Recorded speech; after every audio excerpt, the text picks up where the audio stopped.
이 작은 손에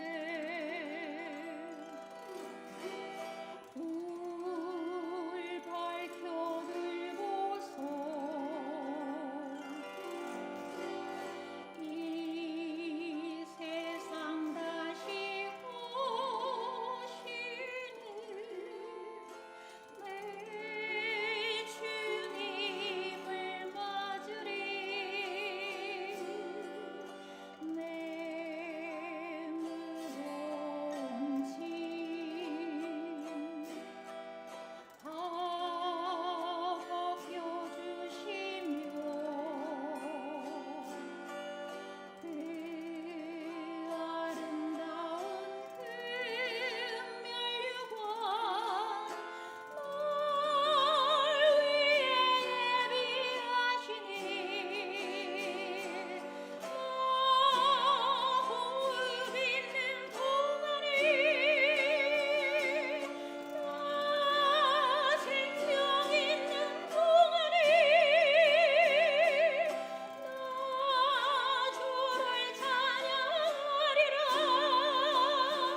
내게 생명 주신 주님을 호흡 있는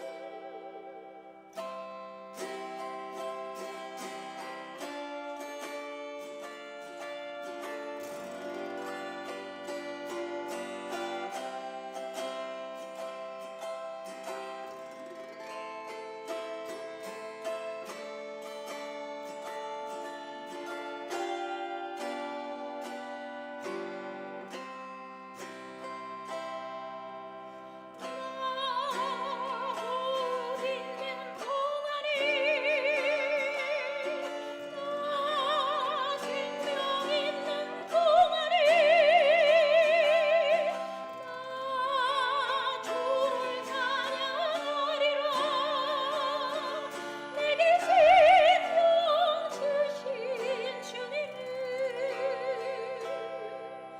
내게 생명 주신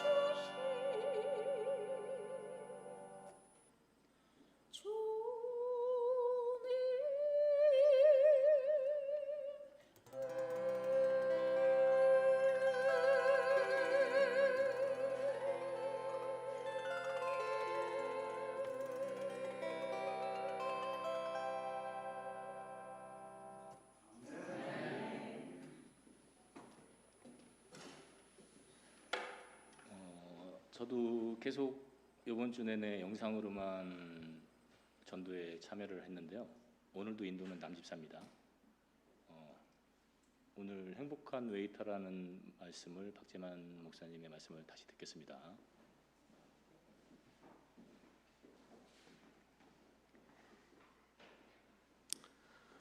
예, 호평교회 성도 여러분 안녕하셨습니까? 예, 반갑습니다. 우리 금은영 집사님 감사합니다. 아름다운 찬양으로 이렇게 예배를 또 먼저 빛내주셔서 너무 감사를 드립니다.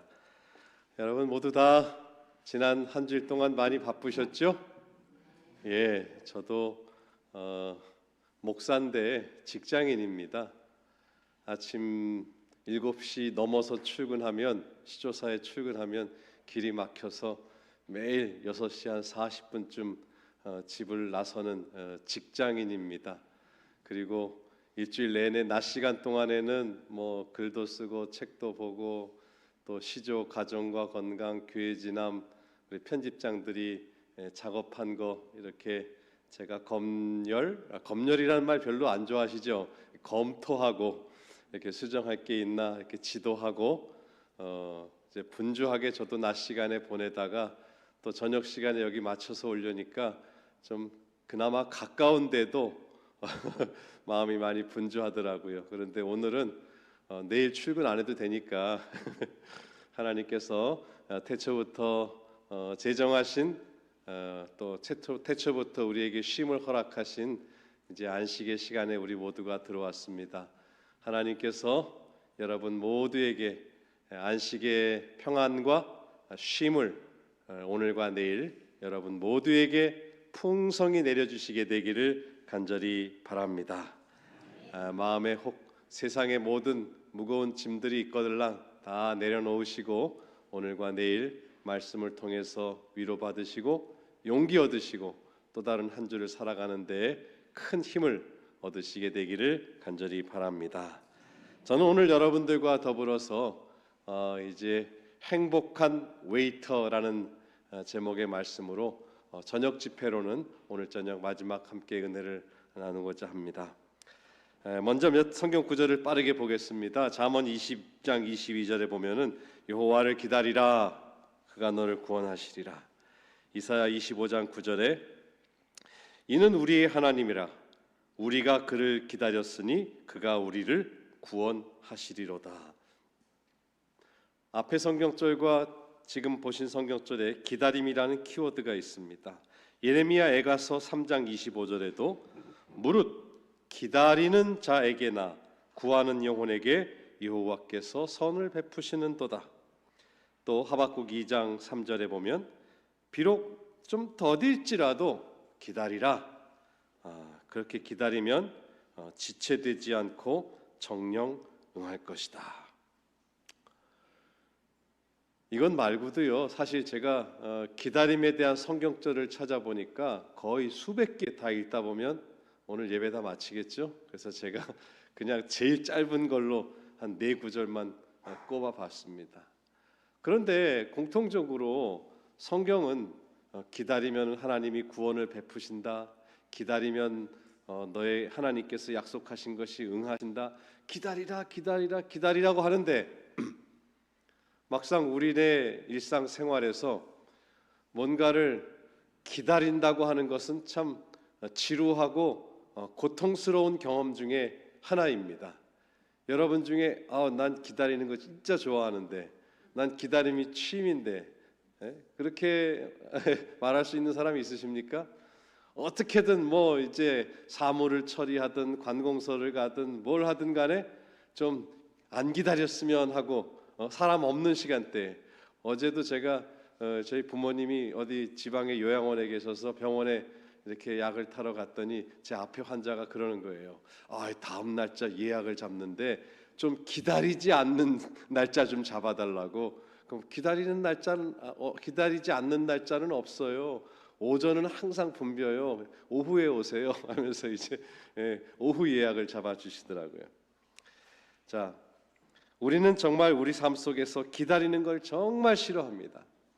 저도 사실 일상에서 한 일주일에 한 달에 한 2번 정도는 이제 집 근처 대형마트에서 이렇게 장을 봅니다. 여기도 뭐 요 코앞에 K마트도 있는데 K마트에서도 별거 다 사겠는데 뭐 바로 코앞에 또 이마트도 있더라고요. 근데 저희는 그렇게 뭐 이마트가 조금 떨어져 있는데 어쨌든 한 달에 한 2번 정도 이마트를 가요. 그래서 제 처하고 휴일이니까 이렇게 시간을 내서 일요일 날 이제 우선은 뭐 저기 지하의 식품 매장으로 갑니다. 그래서 한 주일 먹을 거 뭐 한 2주 정도 먹을 거를 이렇게 쫙 구입을 하고 그리고 이제 에스컬레이터를 타고 1층으로 올라와서 계산대가 보통 1층에 있거든요. 1층에 올라와서 이렇게 계산을 하려고 그러는데 에스컬레이터를 딱 올라오면은 저는 키가 아주 많이 큰 편은 아닌데 조금 큰 편이거든요. 그러니까 근데 그런데도 불구하고 목을 쭉 이렇게 뺍니다. 멀리서. 왜 빼느냐 하면은 계산대를 싹 스캔을 해가지고 1번 계산대에 사람이 많은지 2번 계산대에 많은지 뭐 요즘 물론 옆에 저기 자율 계산대도 있긴 있더라고요. 그런데 이제 계산대를 쭉 봐요. 그러다가 보니까 저쪽 가까운 데는 사람들이 많은데 저 먼 쪽에는 보니까 사람이 한 사람밖에 없어요. 그러면 거의 자동적으로 제가 카트를 미는 속도가 좀 빨라져요. 그럼 집사람이 왜 그러느냐고 그러는데 뭐 그러거나 말거나 그쪽으로 막 걸음이 빨리 갑니다. 그래서 이쪽에는 막 5명, 3명 이렇게 서 있는데 이제 한 줄 있는 대로 막 끌고 갔어요. 갔더니 줄이 짧은 데는 다 이유가 있어요. 그 사람이 짐이 이 카트가 아주 그냥 그 마트를 사갈 심산인가 봐. 아주 그냥 카트가 수북해요. 가끔 그런 분들 보시죠. 여러분들 그렇게 하시나요? 저희는 거의 뭐 한 반도 안 차게 보통 이제 쇼핑을 하는데 아마 그분은 뭐가 좀 이렇게 식구가 많은지 막 잔뜩 그래서 저 조금 저 세 명이더라도 저 물건 몇 개 없는 저 줄에 쓸 걸 이렇게 이제 후회를 하고서 뭐 이왕 쓴 길에 이렇게 씁니다. 샀더니 이제 그냥 그 하나하나 그래도 줄어가는 맛에 이렇게 기다리고서 희망을 가져봐요. 그런데 이제 공교롭게 막 한참 이제 하다가 워낙 물건을 많이 사니까 이 영수증이 다 돼버린 거예요.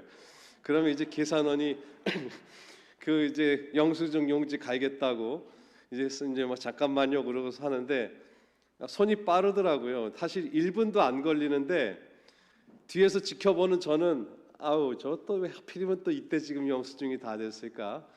그래서 이제 그냥 속상해하고 있는데 이제 또 이제 계산을 막 하다가 물건이 막 이제 계산하는 중에 아마 그 아줌마가 그러는 거예요. 앞에 있는 분이 나 이 고추장 이거는 쿠폰을 내가 어디 받아놓은 거 있는데 500원 할인 이거 500원 할인이 하면서 좀 미리 꺼내놔 놓지.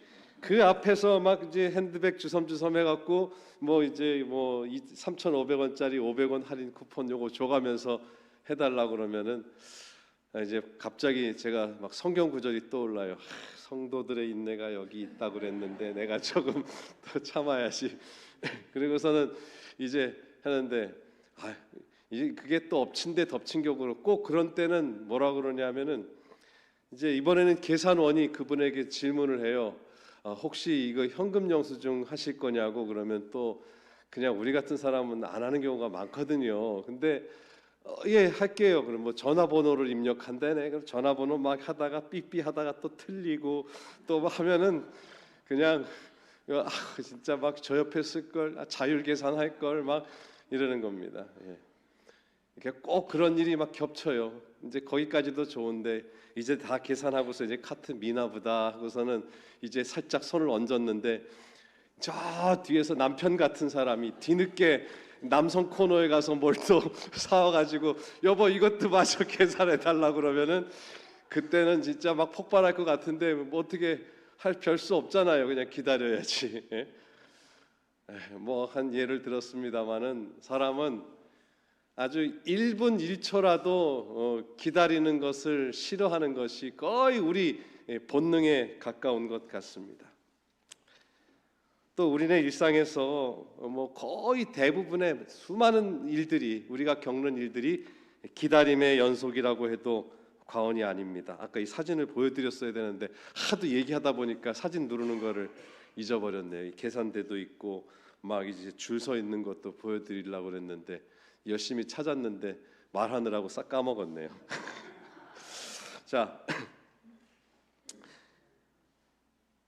저도 이제 뭐 마트뿐만 아니라 어떤 때는 제가 요즘은 자동차를 타는 일이 거의 생활화돼 있지 않습니까? 제 사택이 그 뭐 전임자가 퇴계원에 살아서 이제 시조사로 이렇게 제가 출퇴근을 늘 합니다. 그러면은 뭐 지리를 좀 아시는 분들은 아시겠지만은 이 퇴계원에서 삼육대학교 앞을 지나서 이렇게 뭐 석계역 막 이렇게 해서 시조사로 출근을 해요. 그런데 이 삼육대학교를 가자 보면은 그 언덕을 쭉 올라가게 돼 있어요. 퇴계원 쪽에서. 근데 언덕 꼭대기쯤에 사거리가 있어요. 그러면은 그 막 이제 언덕을 열심히 악셀을 밟고 올라가다가 그 사거리에 노란불, 빨간불이 들어오면은 이 탄력 받고 올라가는데 브레이크 밟는 게 그렇게 아쉬운 거예요. 그러다가 어떤 날은 막 열심히 이제 가속을 하고 언덕을 올라갔는데 교차로를 통과할 즈음에 노란불이 싹 들어오고 그 뒤에 빨간불이 들어오면 그렇게 기분이 좋아요. 아주 작은 데서 행복을 찾는 사람이죠. 그 기분이 좋아요. 그거 만약에 조금만 늦었으면은 빨간 신호등에 걸리면 제가 거기서 한 2분 정도를 기다려야 되거든요. 그런데 그 기다리는 게 싫어서 그거 딱 통과하면 기분이 좋아요. 그런데 어떤 때는 이제 차 안에 룸밀러를 이렇게 봅니다. 막 올라가는데 룸밀러로 싹 보니까 제 뒤차도 제 앞에 차가 제가 막 가는지 안 가는지 속된 말로 연락이 쫓아와요. 예? 그러다가 이제 제가 가까스로 탁 통과했는데 룸밀러에 보니까 얘는 아무래도 안 되겠는 거예요. 그러니까 막 쫓아오다가 브레이크를 쫙 그냥 빨리 밟는 게 이렇게 보여요. 그러면 왠지 모르게 살짝 기분이 좋아지는 거 있죠. 예? 그런 마음 먹으면 안 되는데 아직 제가 성화가 덜 돼가지고 그런 거니까 이해하십시오. 어쨌든 우리나라 교통법규는 교차로에 진입했을 때에 황색불이 들어오면 신속하게 교차로를 빠져나간다. 이게 우리나라 법규거든요. 그래서 어쨌든 이 신호등이라고 하는 것도 어찌 보면 운전자들 간의 약속입니다. 노란불이 들어오면 쓸 준비를 해라. 그리고 빨간 신호등이 들어오면 기다려라. 그런데 기다리라는 신호, 기다리라는 명령을 무시하면 어떻게 됩니까? 다른 사람을 아주 빠른 속도로 통과하려다가 크게 해칠 수도 있고 나도 크게 위험할 상황을 당할 수도 있는 겁니다. 그래서 그런 기다리라는 명령, 기다리라는 약속이 주어졌을 때에는 우리가 그 명령에 따르고 그 명령에 순종하는 것이 어찌 보면 우리가 안전한 삶을 또 행복한 삶을 사는데 유용한 도구라고 생각을 합니다. 사람들은 우리네 많은 일상에서 기다리는 것을 싫어한다. 이것을 다른 말로 표현하면 조급하다, 조바심을 낸다라는 말과 이렇게 대체해서 사용할 수 있어요. 과거 어느 때보다도 오늘날 우리 많은 사람들이 굉장히 조바심을 내고 또 우리네 많은 일상에서 좀 더 여유를 갖고 살 수 있는데 또 조급하고 조바심을 내서 이 마음이 늘 불안하고 또 불행한 삶을 사는 사람들이 얼마나 많은지 모릅니다. 그런데 기다리는 게 좋을 때도 있어요. 그래서 우리는 기다림이 좋다라는 것을 많이 경험하고 많이 훈련할수록 우리가 기다림에 익숙할 수 있고 오늘 제목의 말씀처럼 행복한 웨이터가 될 수 있습니다. 좀 미리 결론의 말씀이 될는지 모르겠습니다만은 제7일 안식일 예수 재림 교회의 성도들은 기다림의 백성입니다. 맞죠?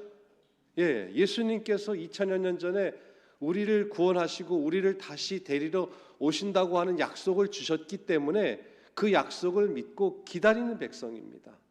2000년이라는 정말 많은 세월이 흘렀지만은 성경은 계속해서 우리들에게 기다리라. 기다리는 자에게 복이 있을 것이라고 말씀하고 있습니다. 그렇다면 우리네 일상에서 크고 작은 많은 일들에서 때로는 기다림이 지루하고 귀찮고 어떤 경우에는 고통스러운 경험일 수 있지만은 그럴 때라도 우리는 기다림이 좋다는 경험을 갖는 것이 좋을 것입니다. 제가 어제도 잠깐 군대 얘기 나왔는데 군대에 있을 때 사진병을 했습니다. 그래서 이제 굳이 너무 디테일한 얘기를 드려도 되나 모르겠습니다. 어쨌든 오늘 시간 안에 마치도록 노력할 테니까 걱정하지 마시고 제가 군대에 있을 때 사진병을 했어요. 그런데 한 번은 1등병 때 우리 제가 정훈병과에 있었는데 우리 대위가 정훈 과장이 저한테 지금 우리 부대에 높으신 분들이 오니까 저보고 사진 찍을 준비를 하라는 거예요. 그랬더니 우리 부대를 지휘하고 있는 그 수도군단이라는 군단장님이 오신답니다. 3스타가 온대요. 그래서 우리 3스타가 오고 또 3스타가 뜨면은 우리 사단장님도 온다는 겁니다. 우리 사단장 2스타가 와요. 그럼 별이 5개가 앞에 앉아 있게 될 겁니다. 게다가 또 인접부대 해병대에 또 이제 2스타가 또 온답니다. 그래서 이 별이 7개가 떴는데 저보고 사진을 찍으라는 거예요. 야, 내가 사진병을 맡아가지고 이거 7명 하는데 저기 육군 대령이 그 옆에서 이렇게 막 어쩔 줄을 몰라 하더라고요. 예. 어쨌든 그렇게 해서 이제 군대에서 사진을 찍는 그런 경험이 있었어요. 그래서 다른 사람보다 이렇게 사진, 아마 제가 출판사에 근무하고 시조, 가정과 건강, 교회 진학 사진 많이 나오는데 아마 그 사진을 이렇게 아마 다른 편집장보다 사진 전공자는 아니지만은 조금 더 감각 있게 보는 편에 속합니다.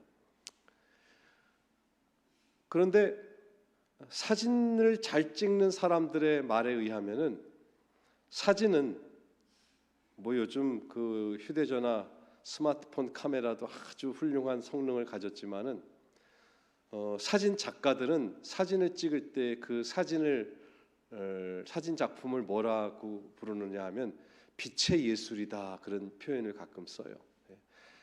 그 필름의 빛을 어느 만큼, 또 피사체의 빛을 어느 만큼 주느냐에 따라서 작품이 아주 훌륭한 작품이 되고 그렇지 않을 수가 있는데, 또 다른 사진 작가들은 뭐라고 말하느냐 하면 사진은 기다림의 미학이다, 그런 이야기를 해요. 그래서 저는 그 말을 처음엔 잘 이해를 못했는데 한 번은 제가 시화호를 가게 됐어요.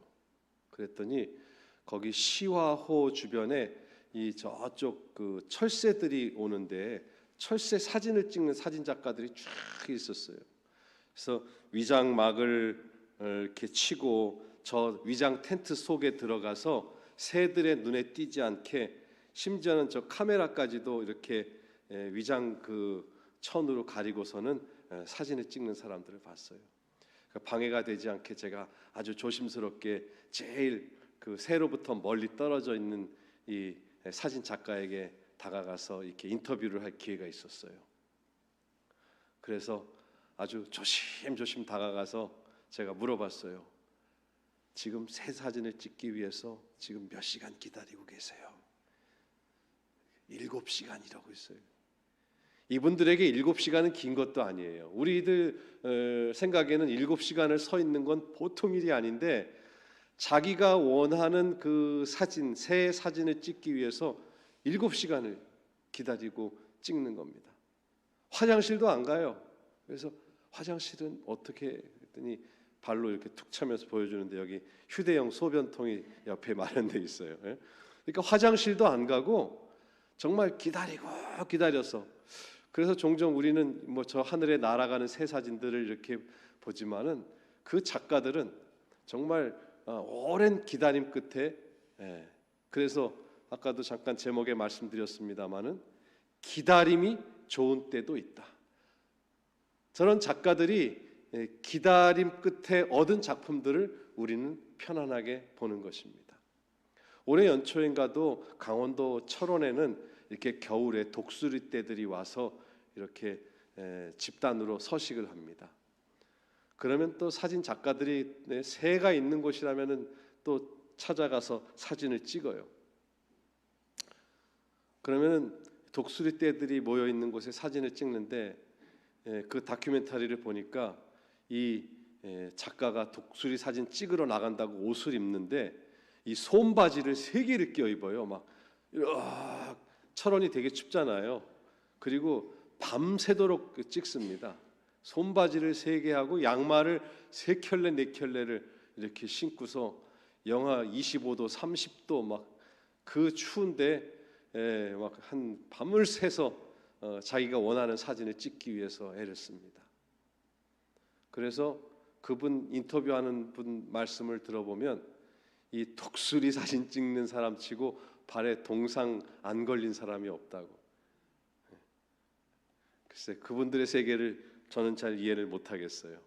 이렇게 이건 우리나라 독수리는 아닙니다만은 어쨌든 이렇게 사람들이 이 세상에서도 자기가 원하는 것을 얻기 위해서 정말 많은 정성과 노력을 기울이는데, 또 열정을 기울이는데, 우리는 우리의 구원을 위해서 하나님께서 기다리라고 하면 더 특심한 열심을 가지고 기꺼이 기다릴 수 있어야 하겠습니다.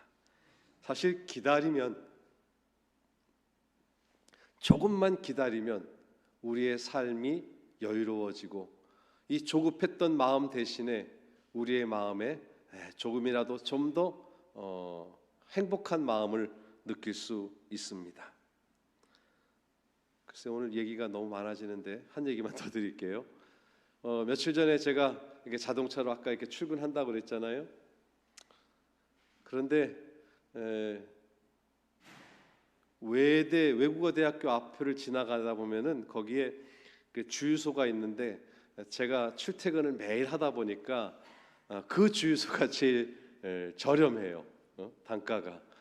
그래서 그 주유소를 들리는데 그 주유소에서 기름을 넣으면은 단점이 뭐냐 하면 주유소에서 기름을 넣고 나오면 한 50m도 안 돼서 사거리가 있어요. 그래서 기름을 넣고서 싸게 넣고서 이제 기분이 좋아가지고서 도로에 진입하려고 그러는데 눈치를 봐야 돼요. 살짝 스트레스를 받아요. 이 신호를 기다리고 있는 차들 사이에 이렇게 그냥 머리를 들이밀자니 아침부터 저 사람이 기분 나쁠 것 같고 틈이 없는데 말입니다. 서 있으니까. 그런데 이걸 또 기다리자니 이번 신호에 못 갈 것 같고 와 이제 머리를 막 쓰는 겁니다.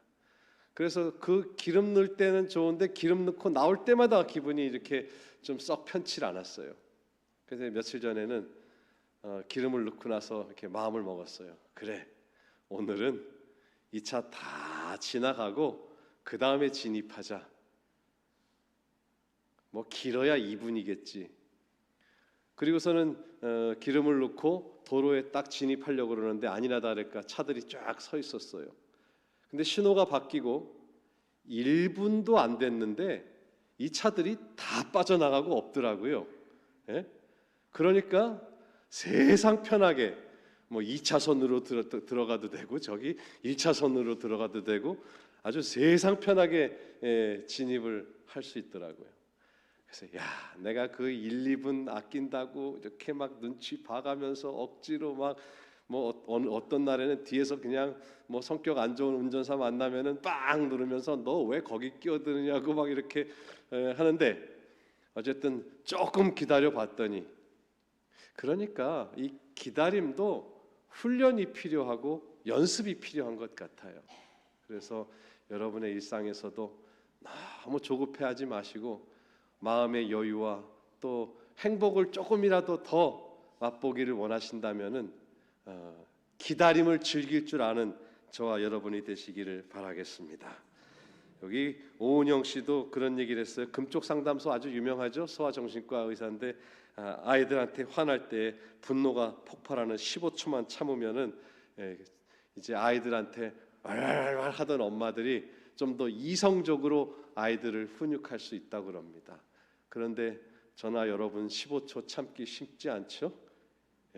그러나 우리가 뭐 아까 저는 자동차 1, 2분 참는다고 그러는데 이제 1, 2분도 안 참아도 된답니다. 전문가의 말에 의하면 15초만 참아도 세상이 조금 달라지고 내 마음에 조금 더 평화가 찾아온답니다. 우리 일상 가정 생활에서도 부부 사이에서도 이렇게 마음이 안 맞을 때가 있죠. 저는 어르신들 보면은 결혼 생활 한 40년, 50년 하면은 어쩜 그분들은 그냥 죽이 척척 맞을 줄 알았어요. 근데 제가 희망을 갖지 못하게 됐어요. 어떤 분들 보니까 이게 끝까지 죽을 때까지 노력하지 않으면 안 되겠더라고요. 그래서 부부간에도 혹 뭐 하나로 의견이 맞지 않을 때에 오늘 말씀을 새기시고 그냥 지금 하고 싶은 말 있어도 15초만 딱 참고 저기 화장실이 아니라 싱크대 가서 저기 정수기 가서 물 한 잔 마시고 그 다음에 한마디 하고 싶으면 그때 하시면 조금 더 낫지 않을까 싶습니다. 자, 성경에도 잘 기다린 사람 이야기가 나오고 기다리지 못한 사람 이야기가 나옵니다. 아브라함은 우리가 믿음의 조상이라고 하고 아주 훌륭한 신앙을 가진 사람이었죠. 그런데 아브라함은 잘 기다리지 못한 사람의 한 사람으로 저희가 분류할 수 있습니다. 창세기 15장 5절에 보면은 하늘을 우러러 뭇별을 셀 수 있나 보라. 하나님께서 아브라함에게 그에게 이르시되 네 자손이 이와 같을 것이다. 하나님께서 아브라함에게 이런 귀한 약속을 주셨어요. 기다렸으면 됐는데 어떻게 해요? 부조와 선지자 가운데 보면은 아브라함은 아들을 주시리라는 약속을 의심 없이 받아들였으나 여기까지 아주 좋아요. 그러나 그는 하나님께서 그 정하신 시간과 방법대로 당신의 말씀을 성취시키시도록 기다리지 않았다 그랬습니다. 하나님의 능력에 대한 그의 믿음을 시험하기 위하여 기다리도록 지체되는 일을 허락하셨지만 그는 그 시험을 견디는 데 실패하였다. 그래서 그가 하갈을, 여종 가운데 하나인 하갈을 취했죠. 사라는 자기가 나이 많아서 자녀를 갖는 것은 불가능하다고 생각해서 하나님의 목적이 성취될지도 모를 방법으로서 자신의 여종 가운데 한 사람을 취하여 첩으로 맞이해야 된다고 제안을 했어요.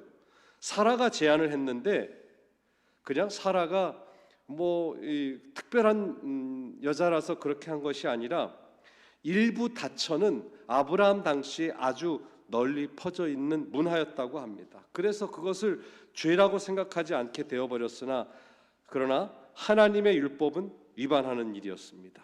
그래서 아브라함과 하갈과의 결혼은 그의 가정뿐만 아니라 후대에까지 나쁜 결과를 빚어내었다. 그래서 이삭과 또 하갈의 후에 이스마엘 간의 그 끝없는 갈등과 분쟁을 우리가 역사적으로 보지 않았습니까? 모세도 마찬가지입니다. 민수기 3장 5절로 백성이 모세와 다투어 말하되 우리 형제들이 여호와 앞에서 죽을 때에 우리도 죽었더라면 좋았을 뻔하였도다. 아니 모세에게 아주 불평불만을 늘어놓습니다. 야 니들이 어찌하여 여호와의 회중을 이 광야로 인도하여 우리와 우리 짐승이 다 여기서 죽게 하느냐? 너희가 어찌하여 우리를 애굽에서 나오게 하여 이 고약한 광야로 인도하였느냐? 이곳에는 파종할 곳이 없고 무화과도 없고 포도도 없고 석류도 없고 마실 물도 없도다. 이것도 없고 저것도 없고 불편한 것 투성이라고 이제 불평을 하기 시작합니다. 모세는 하나님의 명령과 약속을 받고 때로는 인내하고 백성들에게 공급할 수 있었어야 됐습니다. 그런데 백성들의 이 원망을 듣자마자 이 모세도 자기의 성질을 이기지 못하고 또 하나님의 약속이 응하기까지 기다리지 못하고 반석을 2번을 쳐서 물이 나게 합니다. 물론 백성들은 이 일로 인해서 물을 얻을 수 있었고 금방 그들이 목말랐던 갈증을 채울 수 있었습니다. 모세와 아론이 이제 말합니다. 회중을 반석 앞에 모으고 그들에게 이르되 이 반역한 너희여 들으라. 우리가 너희를 위하여 이 반석에서 물을 내려 하고 모세가 그의 손을 들어 그의 지팡이로 반석을 땅 2번 치니 물이 많이 솟아나오므로 회중과 그들의 짐승이 마시니라. 그런데 백성들은 목을 축일 수 있었지만은 여호와께서 모세와 아론에게 말씀하십니다. 너희가 나를 믿지 아니하고 이스라엘 자손의 목전에서 내 거룩함을 나타내지 아니한 거로 너희는 이 회중을 내가 그들에게 준 땅으로 인도하여 드리지 못하리라 하시니라.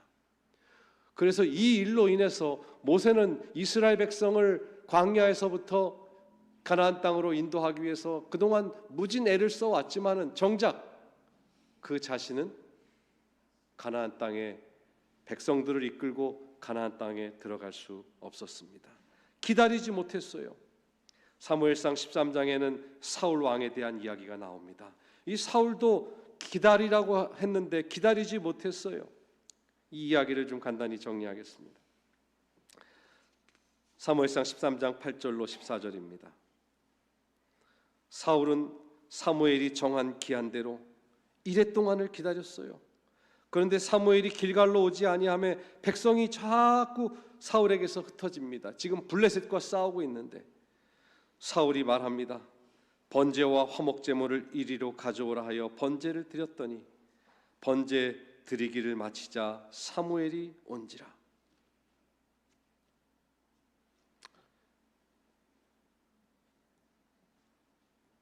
하나님의 명령을 따라서 이 사무엘을 기다렸어야 했고 갑옷을 입은 채로 사울이 임의로 제사장의 일을 대신해서 번제와 화목제물을 드려서는 안 되었습니다. 그런데 하필 이제 바로 그 당시에 이제 사무엘이 조금 있다가 나타납니다. 사울이 나가서 사무엘을 만나면서 문안합니다. 사무엘이 이르되 왕이 행하신 것이 무엇이냐? 당신 지금 하나님께서 세우신 임금 왕이 갑옷을 입고 제사장이 마땅히 해야 하고 또 내가 분명히 기다리라고 했는데 기다리지 못하고 당신이 임의로 이런 번제를 드렸으니. 그 이후에 사무엘이 사울을 저주합니다. 사울은 변명하기를 세 번째 줄입니다. 사울이 이르되 사무엘 선지자여, 내가 블레셋 군사와 지금 대치 중인 상황인데 백성은 나에게서 흩어지고 당신은 정한 날 안에 오지 아니하고 블레셋 사람은 믹마스에 모였음을 내가 보았으므로 이에 내가 이르기를 블레셋 사람들이 나를 치러 길갈로 내려오겠거늘 내가 여호와께 은혜를 간구하지 못하였다 하고 부득이하여 번제를 드렸나이다. 변명을 늘어놓습니다. 그 결과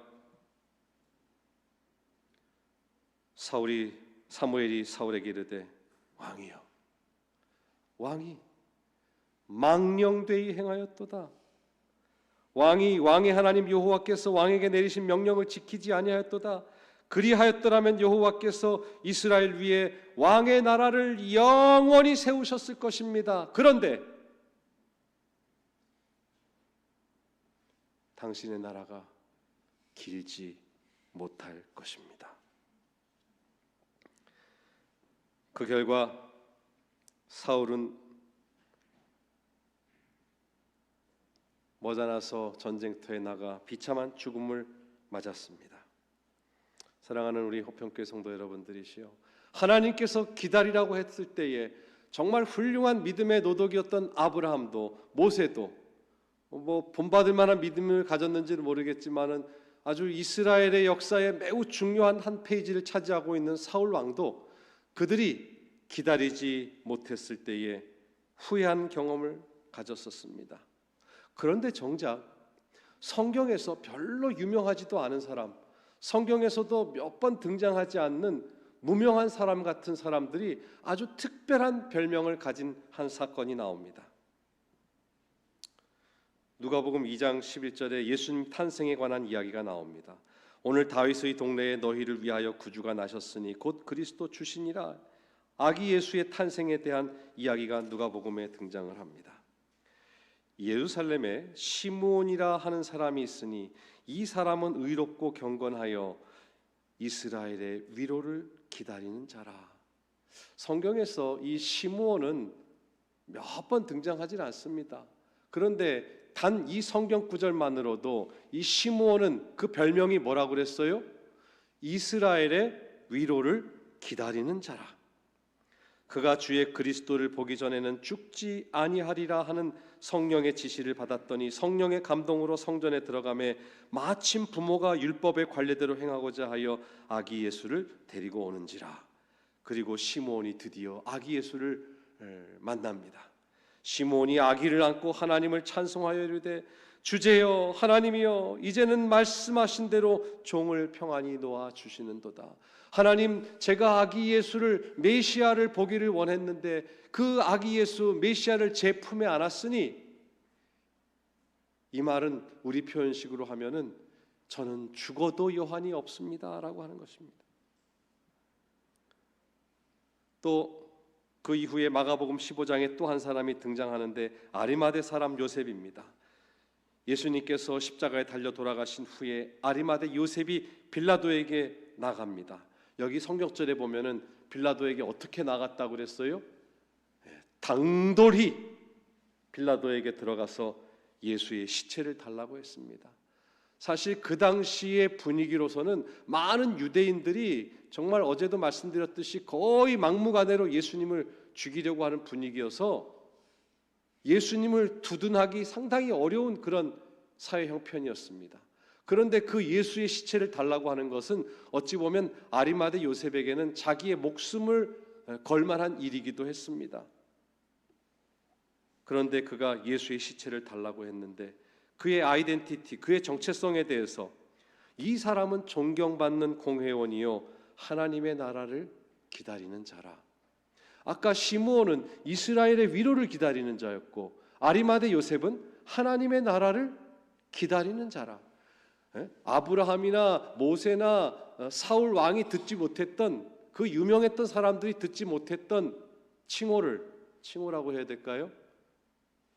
이 보잘것없고 무명한 사람 같은 시므온과 아리마대 요셉은 이스라엘의 위로를 기다리는 자, 하나님의 나라를 기다리는 자라는 놀라운 이름을 얻게 되었습니다. 빌라도는 의심을 했어요. 시체를 달라고 그러니까 혹시 안 죽었나? 그래서 예수께서 벌써 죽었을까 하고 이상히 여겨서 백부장을 부릅니다. 그리고 보내요. 예수가 죽은 지 오래냐?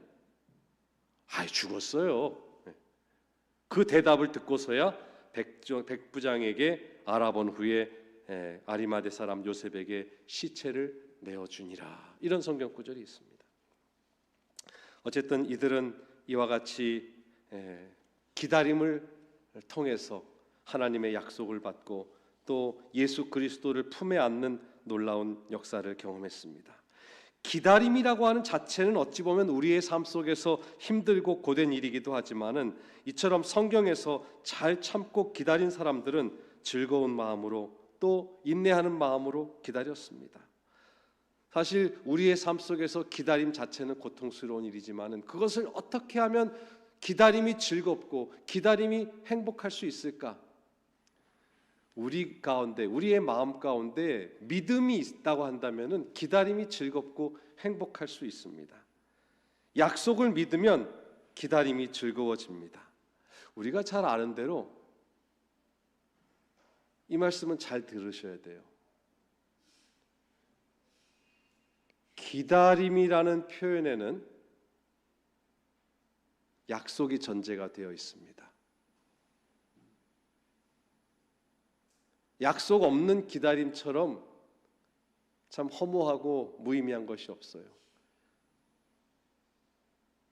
기다림이라고 하는 것은 약속이 전제가 되어 있는 것입니다. 그리고 그 약속을 믿어야 기다림이 즐거울 수 있습니다. 약속을 맨날 지키지 않는 사람이 언제 만나자 그러고 해서 약속을 번번이 어기는 사람을 기다리는 것 어떻습니까? 참 그거 안 기다릴 수도 없고 기다리자니 짜증나고 그러죠. 우리 그리스도인들은 예수 그리스도를 믿는 믿음으로 구원을 얻을 것이라는 확신을 갖고 믿고 기다릴 수 있어야겠습니다. 믿음을 갖고 기다리면 고난도 감사합니다. 믿음을 갖고 기다리면 시련도 즐거울 수 있습니다. 예수님을 믿는 믿음은 우리에게 절망스러운 현실 너머를 보여줍니다. 예수님을 믿는 믿음은 우리에게 희망적인 삶의 이면을 보여줍니다. 약속을 믿으면 기다림이 즐거울 수 있습니다. 농부가 봄에 씨를 뿌릴 때에 그것이 결실할 것이라는 믿음이 있으니까 가을에 수확이 즐거운 것 아니겠습니까? 농부가 씨를 뿌리면서 이게 날까? 라고 의심을 품고 불신하는 순간 내내 농사 짓는 내내 불안하고 마음이 편치 않을 것입니다. 로마서 8장 25절에 우리가 보이지 않는 것을 믿고 바란다면 세번역 성경입니다. 참으면서 기다려야 합니다. 약속의 성취가 지체될지라도 약속이 이루어지리라는 믿음은 때로는 고통스러워 보이는 기다림이라 할지라도 즐거운 마음으로 기다릴 수 있게 해줍니다. 종종 죽음을 넘어서 예수 그리스도께서 부활하셨고 우리의 사랑하는 누군가 잠들었을 때에 그분이 다시 부활하리라는 약속을 믿으면 우리는 소망 가운데서 즐거움으로 그 기다림을 기다릴 수 있습니다. 우리의 사랑하는 먼저 잠드신 분에 대한 다시 만날 소망으로 인해서 우리가 그 기다림을 기꺼이 즐거운 마음으로 기다릴 수 있단 말입니다. 종종 다시 만나기까지 그 기다림의 시간이 길게 느껴질지라도 우리가 기다릴 수 있는 것은 그 약속에 대한 믿음 그리고 소망으로 인한 것입니다. 예수님께서 이 땅에 다시 오심하고 약속하셨습니다. 그리고 열처녀의 비유 가운데서도 그 기다림에 있어서 슬기로운 5처녀나 미련한 5처녀에게 있어서 그들 모두가 신랑의 다시 오심을, 신랑의 오는 것을 기다리고 있었습니다. 그러나 준비된 사람은 혼인잔치에 들어갈 수 있었고, 준비되지 못한 미련한 5처녀는 혼인잔치에 들어갈 수 없었습니다. 기다림에 있어서 믿음도 중요하고, 기다림에 있어서 우리가 얼마나 잘 준비되어 있는가도 매우 중요합니다. 저는 오늘 말씀을 결론 지으면서 우리 사랑하는 허평교회 모든 성도들이시여, 하나님의 약속을 굳게 믿으시고 또 그분께서 우리를 곧 다시 데리러 오실 때에 구원 얻기에 충분할 만큼 여러분의 믿음을 잘 점검하시고 준비하시게 되기를 간절히 바랍니다. 각시대 대쟁투 427종에 보라 신랑이로다 맞으러 나오라는 기별은 무수한 사람들로 하여금 주님께서 즉시로 오실 것으로 기대하게 하였다. 준비하였던 자들은 함께 혼인잔치에 들어가고 문은 닫혔다 그랬습니다. 가려 뽑은 기별 1권에 등잔의 심지를 다듬어 불빛을 밝히며 주님께서 혼인잔치에서 돌아오실 때에 신랑을 맞이하기 위하여 기다리는 사람들이 되는 것은 하나님의 백성들이 해야 할 의무이다 그랬습니다. 사랑하는 우리 호평교회 성도 여러분들이시여, 처음부터 내내 말씀을 드렸습니다. 이 세상에서는 기다림은 분명 싫은 일이지만 우리의 기다림이 즐거운 기다림이 되도록, 행복한 기다림이 되도록 노력해야 하겠습니다. 인류 역사를 통틀어서 그 수많은 기다림 가운데 우리 모두가 가장 고대하는 기다림은 우리 인류의 구원이 온전히 이루어지는 예수 그리스도의 재림이 아니겠습니까? 예수님의 재림이 우리의 생각보다 늦어진다고 방심하지 말고, 조금 늦어진다고 해서 포기하지 말고 인내하며 기다리시게 되기를 간절히 바랍니다. 기다림을 지루하게 느끼는 불행한 웨이터가 되지 마시고 기다림을 기쁘게 여길 줄 아는 행복한 웨이터들이 다 되시기를 간절히 바랍니다.